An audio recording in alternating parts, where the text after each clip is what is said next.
Hey, Glenn here, the People's Carpenter, and this is a wee bit exciting. I like an unboxing.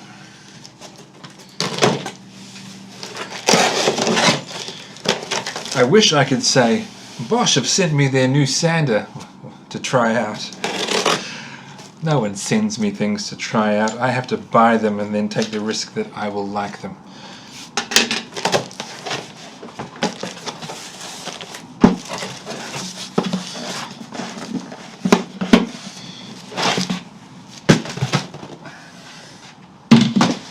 You know it's a serious tool when it comes in its own nice big case like this. I have got the Bosch, I gather that's the model name, the GET 75-150, which is a 150mm random orbital sander with 2 modes.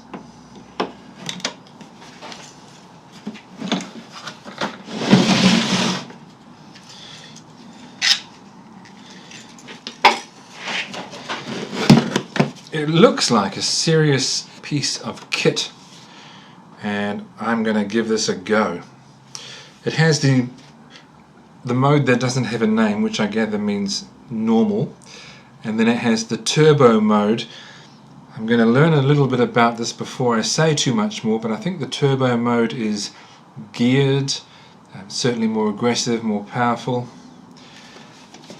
And the first task to which I will apply this is sanding my hardwood floor, so we'll see how that goes.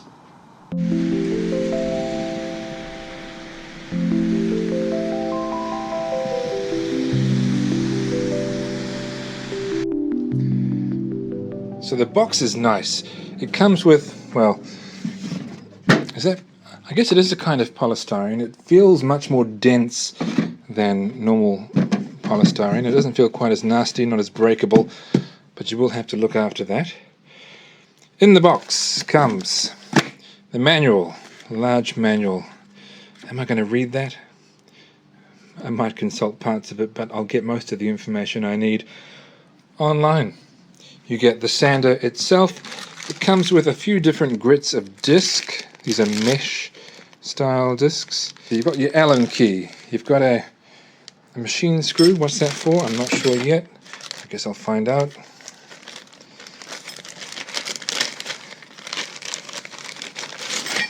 Comes with a mesh disc of 80 grit, 120 grit, and 180. I gather the mesh discs last a while. Before too long I'll be using my Smurdex sanding discs, which are my weapon of choice. You get the dust chute. I'll attach all this properly shortly. You get a guard, which I gather is good for floors because it means that you don't bump up against the skirting and damage that. You might want to use a smaller sander for the edges. And you get a handle. And I have checked already that the guard does connect with my adapter for my workshop vacuum. What have I done with my adapter? I had it in my hand this is the way, isn't it? I had it in my hand just moments ago, but it does attach nicely to that, and you'll see that later. So that's good, that's handy. There we go. And this is a soft adapter. It's squeezed in there nice and tight. It won't easily come out. You could pull it out, of course. And then, of course, there are the proprietary parts that you could buy if you wanted to do this the really flash way. And I'm sure that works wonderfully, but I won't be buying that stuff. Well, I see now that I was trying to attach my vacuum to the wrong end. So it looks pretty intuitive here. So you've got that clip that slides in. Okay. I see. This is where the machine screw comes in handy. Where does this attach, I wonder? All the pictures. Okay, it attaches there. Yep. So let's do that.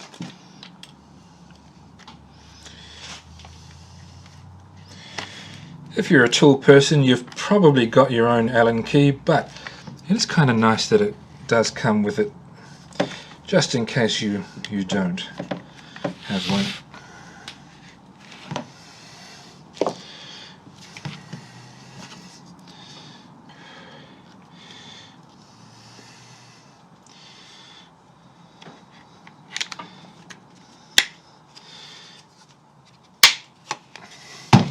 That was super easy. Super easy. Well, let's plug it in, and I should probably, before I put it to work for real, I'll do a bit of a demonstration, shall I?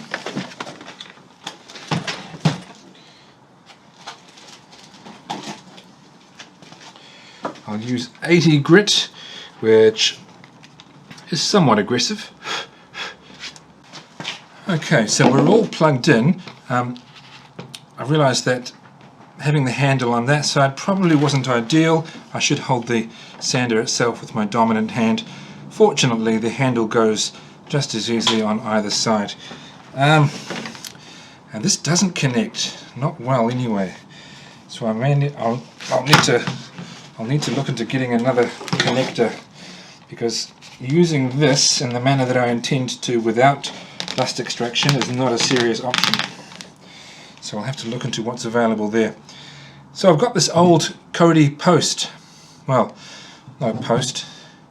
Part of an old house. Doesn't matter what part just now. Very weathered, got bits of old paint on it. It's in bad shape. So I'm going to try out both modes using this 80 grit. First of all, I'll try out just the ordinary random orbital mode, and then I'll put it on turbo mode. The dust collector does connect well enough just for this little job, because I can hold it in place if necessary. But yeah, I am going to have to consider my options there.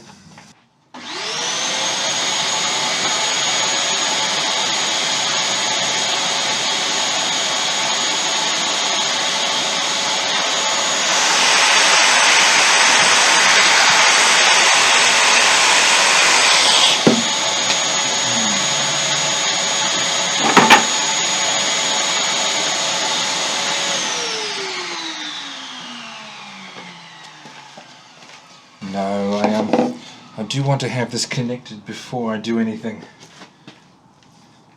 And I can think of a way that I might do that. That narrow fitting won't work. That slightly larger step up might work, so I'm going to do some cutting. Here's a cheat.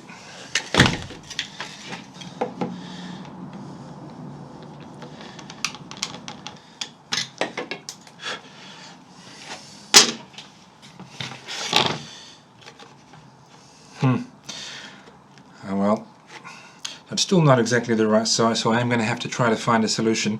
For now, I'm going to tape that on, just because I don't want it falling off.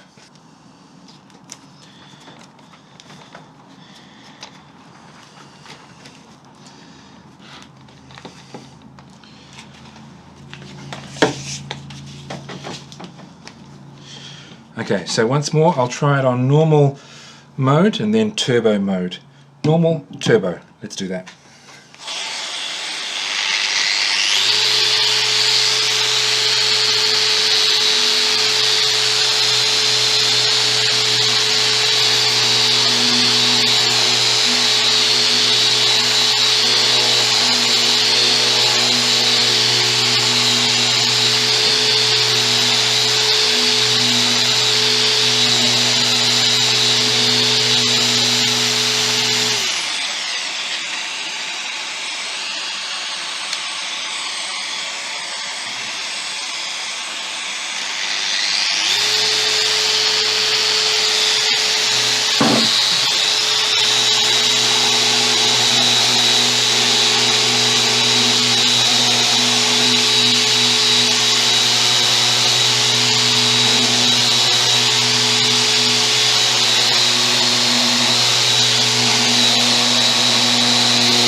Right, that wasn't the most scientific test ever, but on this side, so the first thing I notice is on turbo mode, it feels far more aggressive. It wants to move this piece. How different do they look? A little bit different. When I did it over here, I was a bit more scientific in my approach. 5 passes. That's the result of 5 passes on normal mode, 5 passes on turbo mode. It's definitely stripped off a lot more. So I can see that on the floor, I think I'll primarily be using, well, I will be using turbo mode for the first pass, and then maybe coming back with a finer grit on normal mode. I won't be using 80 grit for the first pass, I'll be using 60 grit because I want to be quite aggressive with it. But that's good. And I mean, the turbo mode, normal mode split is cool. It isn't the main reason I bought this though. The main reason I bought this is just that it's larger. And so I will cover the floor more quickly because it was going to take a very long time with my 125mm sander. Now why don't I just hire a proper floor sander? Well, it's because the house isn't empty. You know, the floor that I'll be sanding is still in use, so I'm going to have to be sanding small parts of the floor, then moving objects around, and then and sanding the rest. Of course, if the floor, you know, if the room was empty, I would just get a commercial sander and do the whole thing at once, but I can't do that. In terms of dust collection, I mean, I guess there's been a small amount of, well, it's hard to tell actually because this thing is already really dusty, so I don't know how much of it was coming off is just what's falling off and was already sitting on the surface. There doesn't seem to be any sanding debris moving around here. That all seems to be getting sucked away pretty well. So as far as I can tell, the dust extraction here is working perfectly, or certainly as well as I would hope. Good news, I was going through my various bits of attachment for vacuums and I found one that, well actually that's 2 pieces, but that doesn't matter. That's just the right size, that fits nicely.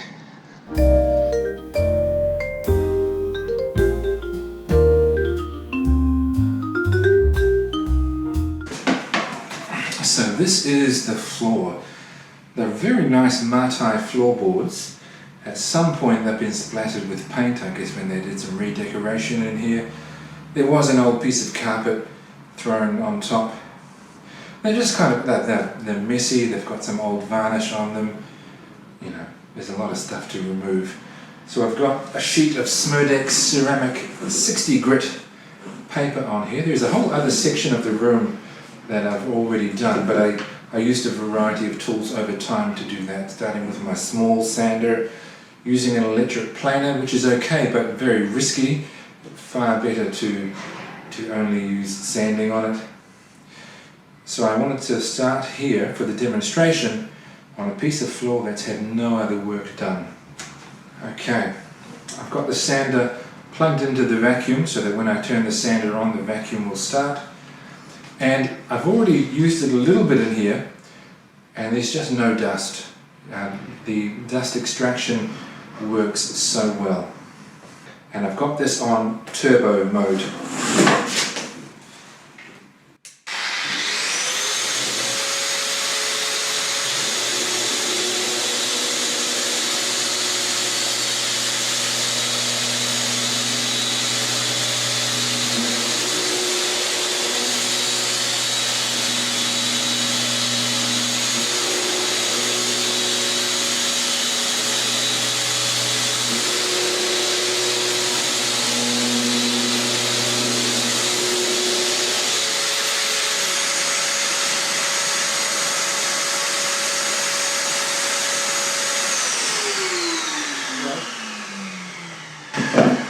I did just over 4 passes, not pressing seriously hard, but about as hard as I would anywhere on this floor.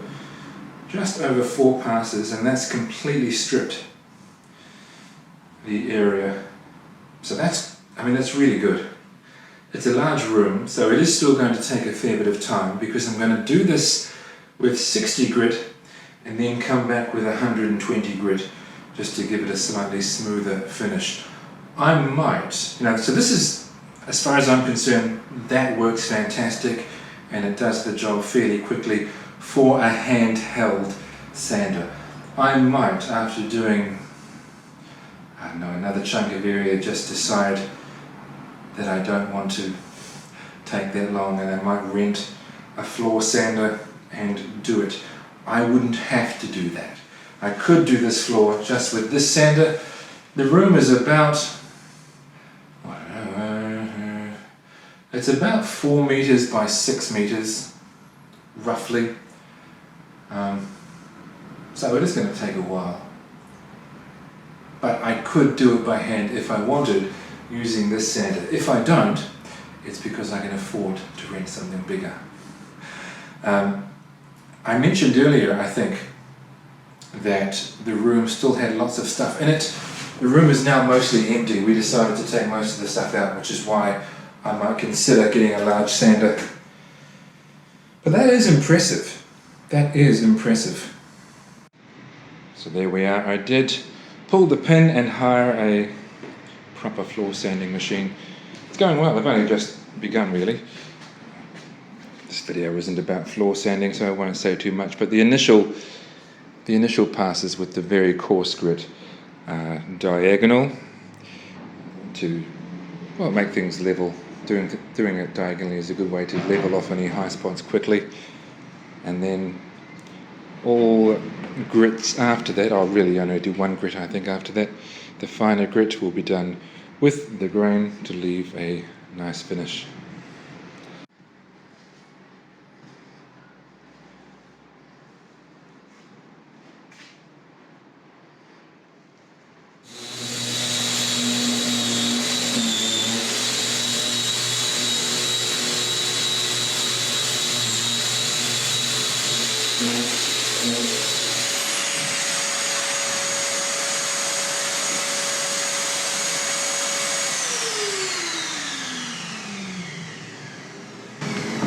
Having done the sensible thing and hired a large sander to do the bulk of the sanding, I'm now using this new Bosch sander just to do the edges, which is a lot more sensible, and you know, it performs great. This is going very quickly. It won't take me long. It's still going to take me some time because I do have a day job, but I'll use this for the edges and any little spots that I think need touching up. For most of its life in my possession, it won't be used for flooring or for house jobs. It'll be used for things like tabletops or guitar bodies or whatnot, just to get the job done more quickly. But it's nice to know that if I ever have to do any more DIY like this, I've got the perfect tool for it. For the corners though, where no round sander is going to get right in there, I do have a small detail sander with a triangular base, and that will take care of the corners.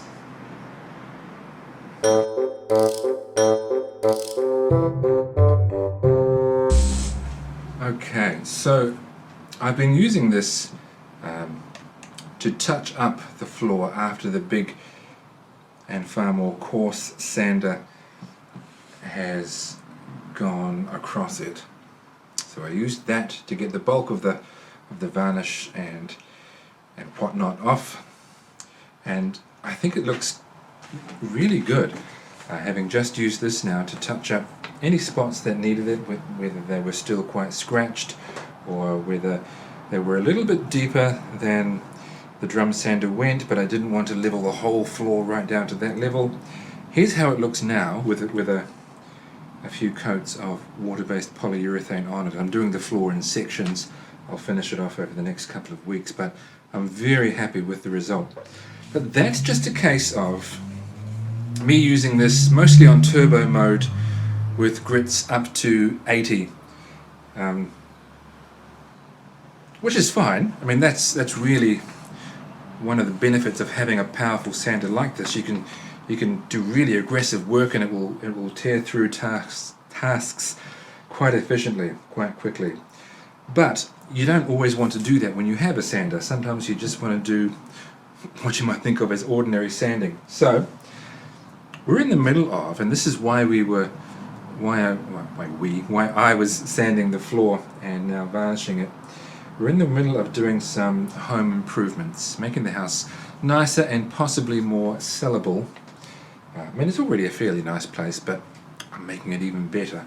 We are making it even better because I would really like to, all of us would really like to move on to a larger place. Now you might think, well, no, you wouldn't think. You haven't been in this house for very long. Oh yes you would, because I told you when we moved in. We haven't been in this house that long, sort of mid to late 2023. Nothing wrong with the place, it's just that since moving in we've now got extended family living here, and well, we want more space. We want more land as well. It would be nice to have what we call in New Zealand a lifestyle block, which is a larger piece of land to run around on with the dogs. And even though this is an okay workshop now that I've had it extended, well, workshops are never big enough. Anyway, I'm rambling tangentially. One of the things that I'm doing, a very small thing that I'm doing as part of this process, is making a simple shelf to go on the bathroom wall from this recycled piece of rimu. It has come out of the planer, not perfectly though. There are some rump marks on it, some small pieces of tear out, just small bits. I'm also obviously getting to the point where I need to turn the cutters on my helical cutter head because there are some cutter marks here and there. So sometimes you just want to do normal, smooth sanding. And how will this perform? I imagine it will perform amazingly, but I want to prove it to you. I'm talking a lot, aren't I? Is that a flaw? I don't think it's a flaw, it's just me. So I've got some 180 grit paper on here, and it's just on normal random orbital mode. I tend not to adjust the speed very much. I'll leave it on full speed, and we'll see what it does, even though it's probably going to be awesome.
Okay, I can see some machine marks on the edges as well. I'll probably use the sander on those edges as well just to take those off, and that's just another sign that it's just about time to turn my cutters. But as I would have expected, I mean, that's satin smooth, it feels beautiful. One thing I've noticed is that, and if you've used random orbital sanders, you'll know this, sometimes there is a temptation to want to raise the sander and dig in with the edge just to really hit one spot to get some marks off. And you may have noticed me subtly doing that here and there on this job. And you can do that and it works, but you know, there are some ways in which that isn't ideal, because you can then create large divots in the surface of the wood and it's no longer flat. What I find is that even though you can do that, and even though it's going to fall off because it's attached by the vacuum, I'll take that off just to demonstrate my point. And even though you might think, well, that looks like it's got a long handle, it's heavy, it may have a tendency to not want to sit flat, I find that when you've got it running and you're holding it, it seems to really want to sit flat. I don't know if this is in my head or not, but it feels resistant to trying to make it sit on an angle, which is good, I guess, because you want your sander to sit nice and flat. I also noticed that when you're using this thing in turbo mode, you really ought to hold it with two hands, because you're maybe not quite fighting it, but there's a lot of power going on here and you really need to sort of rein it in and hold it steady. When you've just got it on random orbital, normal random orbital sanding mode, it's no biggie to hold it like that. It seems to work fine. There's no effort or no work involved in keeping it under control. So there we are. There are some demonstrations out there of people using sanders like this, and they must be people who have big sponsorships or deep pockets, because they will have on their desk, on their bench, one of these, a Festool, Rotex, and maybe one or two other brands, and they'll be comparing them all against each other. Which one removes the paint from this piece of wood fastest? And I think, okay, I mean, there's a lot of money floating around in videos like that, money that I don't have. And the tasks that you don't really need to do, I mean, it doesn't actually make any real world difference if this sander removes the paint from a board 2 seconds more quickly or more slowly than, say, the Festool. What are you going to do with that extra 2 seconds? I don't know. But, I mean, the Rotex is a lot more expensive. I will put a comparison on the screen just now of what I paid for this versus what I would have paid for the Festool Rotex. I think I'm saying that right, Festool Rotex? Anyway, the Festool one, I think it's called the Rotex. So I'm really happy with the deal that I got with this Bosch sander. Performs fantastically. It performs both as a very heavy-duty sander on floors, but just because of the size of it, you probably wouldn't want to go sanding an entire floor with it, because it will still take a long time, even if it works quickly and efficiently, as it does. But it can be a great number 2 sander for your edges, or for touching up spots that your big drum sander didn't quite perfectly do. And then, of course, it does ordinary sanding, and that's a beautiful piece of wood, nicely sanded. I'll show you a close-up of this. So there it is. I was going to say, so what do you get in the box? But I've already covered what you get in the box. There's not a whole lot in the box, but you don't need a whole lot. There's not much to the sander, nor should there be. I can't imagine that I would have been happier getting a different professional grade sander. Had I gotten a more expensive one, that I might have noticed in everyday use I probably wouldn't have noticed a difference. In side-by-side comparisons I might have noticed a small difference. Would I care? Not for that kind of money. Not everyone needs a professional grade sander like this, although I imagine that most of you would like one, which is actually a good enough reason to get one. It is more of a pleasure to use. It's got more power. It does the job more quickly, if for no other reason than that it's got a larger pad, 150 millimeters rather than 125. Sounds like a small difference. When you're using it, it just feels like, wow, this is going a lot faster. And incidentally, although it looks exactly like it, this is not the pad that came with the sander. And that's through no fault of Bosch's, or no issue with the quality of the pad.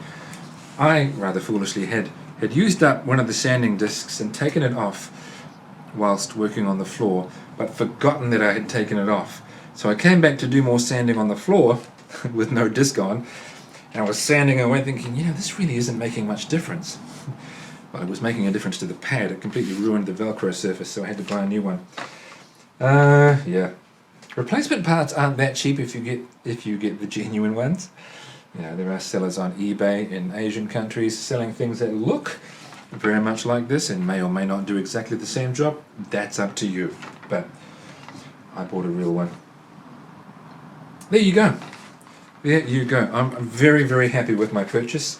My initial impetus to buy it came from the need to do the floors, but I thought to myself, look, the reality is I'm not just going to do the floors with it, I'm going to do everything with it. It does seem to make the job go more quickly, more of a pleasure to use, just got more power. Just got more power, and if you want a sander of this nature, I believe with all my heart, and no one is paying me to say this, you will never regret getting this one. The Bosch Professional GET 75150 Heavy Duty.